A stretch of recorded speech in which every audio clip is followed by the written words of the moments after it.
ವಾಸ್ತು ಅಂದ್ರೆ ಏನು? ಗೃಹ ನಿರ್ಮಾಣ ಮಾಡುವಂತ ಸಂದರ್ಭದಲ್ಲಿ 4 ವಾಸ್ತುಶಾಸ್ತ್ರದ ವಿಚಾರಗಳನ್ನ ನನ್ಗೆ ಹೇಳಿದ್ದಾರೆ. ನೋಡಿ, ಒಂದು ಮನೆಯನ್ನ ಕಟ್ಟೋದು ಇಂಪಾರ್ಟೆಂಟೇ ಅಲ್ಲ, ಒಂದು ಭೂಮಿಯನ್ನ ಖರೀದಿ ಮಾಡುವಂಥದ್ದು, ಭೂಮಿಯ ಲಕ್ಷಣವನ್ನು ನೋಡುವಂಥದ್ದು ಇಟ್ ಈಸ್ ವೆರಿ ಇಂಪಾರ್ಟೆಂಟ್. ಅಡಿಗೆ ಮನೆಯಲ್ಲಿರ್ಬೇಕು, ಸ್ನಾನದ ಮನೆಯಲ್ಲಿರ್ಬೇಕು, ದೇವ್ರ ಮನೆಯಲ್ಲಿರ್ಬೇಕು, ಅದನ್ನ ಹೇಗೆ ಆರ್ಕಿಟೆಕ್ಚರ್ ಅಲ್ಲಿ ಮತ್ತು ವಾಸ್ತು ಪ್ರಕಾರ ಹೇಗೆ ಮಾಡಬೇಕು ಅಂತ ನೀವೇನು ಡಿಸ್ಕಸ್ ಮಾಡ್ತೀರಿ 30% ಅಷ್ಟೇ. 30-40 ಅಲ್ಲಿರುವಂತಹ ಮನೆಯಲ್ಲಿ ಅಭಿವೃದ್ಧಿ ಆದ್ರೆ ಪಕ್ಕದ 30-40 ಮನೆಯಲ್ಲಿ ನಮ್ಗೆ ಅಭಿವೃದ್ಧಿ ಕಾಣ್ತಾ ಇರೋದು.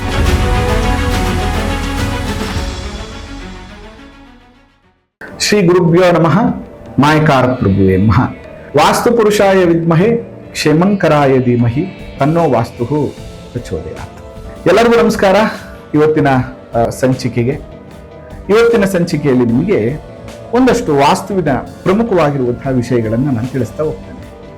ವಾಸ್ತು ಅಂದ್ರೆ ಏನು, ಈ ವಾಸ್ತುವನ್ನ ಯಾಕೆ ಬಳಸಬೇಕು, ಉಪಯೋಗಿಸ್ಬೇಕು ಅಂತ ಹೇಳ್ತಾರೆ.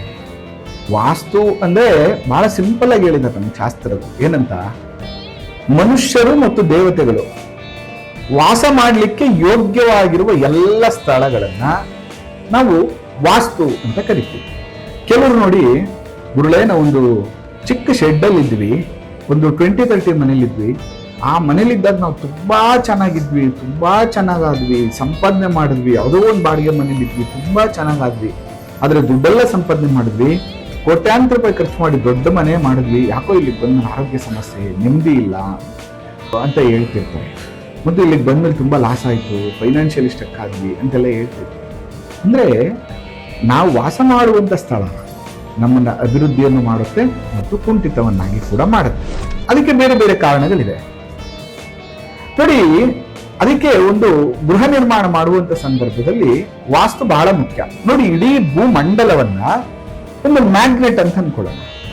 ಅದು ಮ್ಯಾಗ್ನೆಟ್ ತರನೇ ವರ್ಕ್ ಆಗ್ತಿರತ್ತೆ. ನಮ್ಮ ಭೂಮಿ ಉತ್ತರ ಧ್ರುವದಿಂದ ದಕ್ಷಿಣ ಧ್ರುವಕ್ಕೆ ಕಾಂತಕ್ಷೇತ್ರ ಆಡಿಕೊಂಡಿರೋದ್ರಿಂದ ಅದು ಒಂದು ತೇಲಾಡುವಂತಹ ಬಲೂನ್ ರೀತಿ ನಮ್ಮ ಆಕಾಶದಲ್ಲಿ ಭೂಮಿ ಇರುವಂಥದ್ದು. ನೋಡಿ, ಈ ಮ್ಯಾಗ್ನೆಟ್ ನ ನಾವು ಎಷ್ಟೇ ಚೂರುಗಳು, ಚಿಕ್ಕ ಚಿಕ್ಕ ಚೂರುಗಳಾಗಿ ಮಾಡಿದ್ರು ಕೂಡ ಅದು ಸ್ವತಂತ್ರವಾಗಿ ವರ್ಕ್ ಮಾಡುತ್ತೆ. ಅದೇ ರೀತಿ ನಾವು ಒಂದು ಗೃಹ ನಿರ್ಮಾಣ ಮಾಡುವಂತ ಸಂದರ್ಭದಲ್ಲಿ ಎಷ್ಟೇ ನಿವೇಶನಗಳು 20-30, 30-40 ಅಂತ ಏನೇ ಮಾಡಿ ಆ ಜಾಗದಲ್ಲಿ ಒಂದು ಕಾಂಪೌಂಡ್ ಹಾಕಿ ಮತ್ತು ಅಲ್ಲೊಂದು ಕಟ್ಟಡವನ್ನು ಕಟ್ಟಿದಾಗ ಹೇಗೆ ಮ್ಯಾಗ್ನೆಟಿನ ಚೂರುಗಳು ಸ್ವತಂತ್ರವಾಗಿ ಅವು ಕೆಲಸ ಮಾಡ್ತಾವೋ, ರಿಯಾಕ್ಟ್ ಮಾಡ್ತಾವೋ, ಅದೇ ತರ ನಮ್ಮ ನಿವೇಶನ ಕೂಡ ಉತ್ತರ, ದಕ್ಷಿಣ, ಪೂರ್ವ ಅಂತೇಳಿ ಸ್ವತಂತ್ರವಾಗಿ ಅವು ರಿಯಾಕ್ಟ್ ಮಾಡ್ತವೆ. ಅದಕ್ಕೆ ಕೆಲವು ಸರಿ ಏನಾಗಿರುತ್ತೆ, ಈ 30-40 ಅಲ್ಲಿರುವಂತಹ ಮನೆಯಲ್ಲಿ ಅಭಿವೃದ್ಧಿ ಆದ್ರೆ ಪಕ್ಕದ 30-40 ಮನೆಯಲ್ಲಿ ನಿಮ್ಗೆ ಅಭಿವೃದ್ಧಿ ಕಾಣ್ತಾ ಇರಲ್ಲ. ಅದೇ ಈ ಜಾಗದಲ್ಲಿ 30-40 ನೀರು ಸಿಕ್ಕಿದ್ರೆ ಪಕ್ಕದ 30-40 ನಮ್ಗೆ ನೀರು ಸಿಗಲ್ಲ. ಅಂದ್ರೆ ಭೂಮಿಯ ಪ್ರತಿಯೊಂದು ಪ್ರದೇಶವೂ ಕೂಡ ಸ್ವತಂತ್ರವಾಗಿ ಇಲ್ಲಿ ವರ್ಕ್ ಆಗುತ್ತೆ. ಅದಕ್ಕೆ ಈ ಭೂಮಿಯ ಲಕ್ಷಣವನ್ನ ಬಹಳ ಪ್ರಮುಖವಾಗಿ ತಿಳಿಸಿದ್ದಾರೆ. ಅದರಲ್ಲೂ ಕೂಡ ಬಹಳ ಮುಖ್ಯವಾಗಿ ಮನುಷ್ಯ ಶಿಲ್ಪ, ದೇವಶಿಲ್ಪ ಅಂತ. ಅಂದ್ರೆ ಮನುಷ್ಯರು ಕಟ್ಟಡವನ್ನ ಕಟ್ಟಿ ತಮ್ಮ ಅನುಕೂಲಕ್ಕೆ ತಕ್ಕಂತ ವಾಸದ ಗೃಹಗಳನ್ನ, ಕಟ್ಟಡವನ್ನ ನಿರ್ಮಾಣ ಮಾಡಿಕೊಳ್ಳುವಂಥದ್ದನ್ನ ಮನುಷ್ಯ ಶಿಲ್ಪ ಅಂತ ಕರೆದ್ರೆ, ದೇವಸ್ಥಾನ, ಗರ್ಭಗುಡಿ ಮತ್ತು ವಿಗ್ರಹಗಳು, ಈ ರೀತಿಯ ಶಾಸ್ತ್ರದ ವಿಷಯಗಳನ್ನ, ಕಟ್ಟಡಗಳನ್ನ ನಾವೇನಂತ ಕರಿತೀವಿ ಅಂದ್ರೆ ದೇವಶಿಲ್ಪಗಳು ಅಂತ ನಾವು ಕರಿತೀವಿ. ಗೃಹ ನಿರ್ಮಾಣ ಮಾಡುವಂತ ಸಂದರ್ಭದಲ್ಲಿ 4 ವಾಸ್ತುಶಾಸ್ತ್ರದ ವಿಚಾರಗಳನ್ನ ನಮ್ಗೆ ಹೇಳಿದ್ದಾರೆ. ಭೂಮಿ ವಾಸ್ತು ನೋಡಿ, ಒಂದು ಮನೆಯನ್ನ ಕಟ್ಟೋದು ಇಂಪಾರ್ಟೆಂಟೇ ಅಲ್ಲ, ಒಂದು ಭೂಮಿಯನ್ನ ಖರೀದಿ ಮಾಡುವಂಥದ್ದು, ಭೂಮಿಯ ಲಕ್ಷಣವನ್ನು ನೋಡುವಂಥದ್ದು ಇಟ್ ಈಸ್ ವೆರಿ ಇಂಪಾರ್ಟೆಂಟ್. ಭೂಮಿ ಲಕ್ಷಣವೇ ಚೆನ್ನಾಗಿಲ್ಲ ಅಂತಂದ್ರೆ ನೀವು ತಗೊಂಡಿರುವಂಥದ್ದು ಬೇಷ್. ಎಕ್ಸಾಂಪಲ್ ನೋಡಿ, ನಿಮಗೆ ಆ ನಿವೇಶನ ಏನ್ ಖರೀದಿ ಮಾಡಿದಿರಿ, ಆ ನಿವೇಶನಕ್ಕೆ ಸರಿಯಾದ ಗಾಳಿ ಬೆಳಕು ಬರೋದಿಲ್ಲ. ಜೊತೆಗೆ ಆ ಭೂಮಿಯಲ್ಲಿ ಶಲ್ಯ ದೋಷಗಳಿದೆ. ಅಂದ್ರೆ ಭೂಮಿಯ ಕೆಳಭಾಗದಲ್ಲಿ ಏನೋ ದೋಷಗಳಿದೆ. ಅದು ಮೂಳೆ ಇರ್ಬೋದು, ಇದ್ಲಿರ್ಬೋದು, ಹೆಂಚಿರ್ಬೋದು, ಯಾವ್ದೋ ಪ್ರಾಣಿಗೆ ಸಂಬಂಧಪಟ್ಟದ್ದು ಏನೋ ಒಂದು ಮೂಳೆ ಇರ್ಬೋದು, ಅಥವಾ ಯಾವ್ದೋ ದೇವತಾ ವಿಗ್ರಹಗಳಿರ್ಬೋದು, ಏನೋ ಒಂದು ಶಲ್ಯಗಳಿದೆ ಭೂಮಿ ಕೆಳಗಡೆ. ನಿಮಗೆ ಗೊತ್ತಿಲ್ಲದೆ ಅಲ್ಲಿ ಮನೆ ಕಟ್ಟಿದ್ರೆ ಅದು ಅಭಿವೃದ್ಧಿಯನ್ನ ಕಾಣೋದಿಲ್ಲ. ಜೊತೆಗೆ ಅದು ಬರಡು ಭೂಮಿ, ಅಲ್ಲಿಗೆ ನಾವು ಒಂದಷ್ಟು ಭೂ ಪರೀಕ್ಷೆ ಅಂತ ಮಾಡಿದಾಗ ಆ ಭೂ ಶುದ್ಧಿ ಇಲ್ಲ ಅಂದ್ರೆ ಆ ಜಾಗದಲ್ಲಿ ನೀವು ಎಷ್ಟೇ ವಾಸ್ತು ಪ್ರಕಾರ ಮನೆ ಕಟ್ಟಲು ಕೂಡ ಅಭಿವೃದ್ಧಿಯನ್ನ ಆಗೋದಿಲ್ಲ. ಗಾಳಿ ಬೆಳಕು ಒಂದು ಪ್ರಾಪರ್ ಆಗಿ ಆ ನಿವೇಶನಕ್ಕೆ ಬರ್ತಾ ಇಲ್ಲ, ಅಥವಾ ನೀವು ಕಟ್ಟುವಂತ ನಿವೇಶನದ ಎದುರುಗಡೆ ತುಂಬಾ ದೊಡ್ಡ ಬಯಲಿದೆ, ಅಲ್ಲಿ ಯಾವುದೇ ತರ ಕಟ್ಟಡಗಳು ಬರೋದಿಲ್ಲ. ಈ ತರದ್ದೆಲ್ಲವನ್ನ ಕೂಡ ನಾವು ಗಮನಿಸಬೇಕಾಗ್ತದೆ. ಅಂದ್ರೆ ಭೂಮಿಯ ವಾಸ್ತುವೇ ಬಹಳ ಪ್ರಮುಖವಾದಂತಹ ಒಂದು ಪಾತ್ರವನ್ನು ವಹಿಸುತ್ತೆ. ಅದಕ್ಕೆ ನಮ್ಮ ಶಾಸ್ತ್ರದಲ್ಲಿ ಏನ್ ಹೇಳಿದ್ದಾರೆ ಅಂದ್ರೆ 40-30-15-15 ಅಂತ ಒಂದು ರೂಲ್ ಇದೆ. ಏನಿದು 40 ಅಂದ್ರೆ ನೇಚರ್ ವಾಸ್ತು, ಪ್ರಕೃತಿ ವಾಸ್ತು. ನೋಡಿ, ವಾಸ್ತುಶಾಸ್ತ್ರದಲ್ಲಿ ಸಾಮಾನ್ಯವಾಗಿ ನಾವೇನ್ ಹೇಳ್ತೀವಿ ಅಂದ್ರೆ ಪೂರ್ವದ ದಿಕ್ಕು ಮತ್ತು ಉತ್ತರದ ದಿಕ್ಕು ತಗ್ಗಿರ್ಬೇಕು, ದಕ್ಷಿಣ ಮತ್ತು ಪಶ್ಚಿಮದ ದಿಕ್ಕು ಎತ್ತರ ಇರಬೇಕು, ನ್ಯಾಚುರಲ್ ಆಗಿರ್ಬೇಕು, ನಾವು ಕ್ರಿಯೇಟ್ ಮಾಡೋದಲ್ಲ, ಅಥವಾ ತಟಸ್ಥವಾಗಿರ್ಬೇಕು, ಮತ್ತು ಈಶ ಪ್ರಾಚಿ, ದೀರ್ಘ ಚತುರ್ಥ ಅಥವಾ ಚತುರಸ್ರ ನಿವೇಶನಗಳಾಗಿರ್ಬೇಕು ಅಂತ ನಾವು ಹೇಳ್ತೀವಿ. ಅದು ಬೇರೆ ತರದ ಚೌಕಾಕಾರ ಇಲ್ಲದೆ ವೃತ್ತಾಕಾರ ಆಗಿರುವಂಥದ್ದು, ಯಾವುದೋ ದಿಕ್ಕು ಬೆಳೆದಿರುವಂಥದ್ದು, ಯಾವುದೋ ಮೂಲೆ ಕಟ್ಟಾಗಿರುವಂಥದ್ದು, ಇವೆಲ್ಲ ಕೂಡ ಅಶುಭ ನಿವೇಶನಗಳು. ಅಂದ್ರೆ ಪ್ರಾಕೃತಿಕವಾಗಿ ಅವು ನೆಗೆಟಿವ್ ನ ಇಂಡಿಕೇಟ್ ಮಾಡುತ್ತೆ. ಮತ್ತು ಪೂರ್ವ ಉತ್ತರದಲ್ಲಿ ದೊಡ್ಡ ದೊಡ್ಡ ಮರಗಳಿದೆ, ನಮಗೆ ದಕ್ಷಿಣ ಪಶ್ಚಿಮದಿಂದ ಸಿಕ್ಕಾಬಟ್ಟೆ ಗಾಳಿ ಬರ್ತಾ ಇದೆ, ಬೆಳಕು ಬರ್ತಾ ಇದೆ ಅಂದ್ರೆ ಅದು ಕೂಡ ನಮಗೆ ನೆಗೆಟಿವ್ ಆಗ್ತದೆ. ಮತ್ತು ತುಂಬಾ ಪೂರ್ವದಲ್ಲಿ ಉತ್ತರದಲ್ಲಿ ದೊಡ್ಡ ದೊಡ್ಡ ಬೆಟ್ಟಗಳಿರುವಂಥದ್ದು ಅಥವಾ ಎತ್ತರದ ಪ್ರದೇಶಗಳಿರುವಂಥದ್ದು, ಇದೆಲ್ಲ ಕೂಡ ನಾವು ನೆಗೆಟಿವ್ ಅಂತ ಹೇಳ್ತೀವಿ. ಈ ತರಹ ನಾವೊಂದು ಗೃಹ ನಿರ್ಮಾಣವನ್ನ ಮಾಡುವ ಸಂದರ್ಭದಲ್ಲಿ ನಿವೇಶನದ ಆಯ್ಕೆ, ಪ್ರಕೃತಿ ನೇಚರ್ ವಾಸ್ತು, ಸುತ್ತಮುತ್ತದ ಎನ್ವೈರನ್ಮೆಂಟ್ ಹೇಗಿದೆ, ಇದನ್ನ ನಾವು 40% ಅಂತ ಕರಿತೀವಿ. ನೆಕ್ಸ್ಟ್ ಬಂದು 30%. ಈ 30% ಏನು? ನೀವು ಕಟ್ಟಿರುವಂತ ಕಟ್ಟಡ.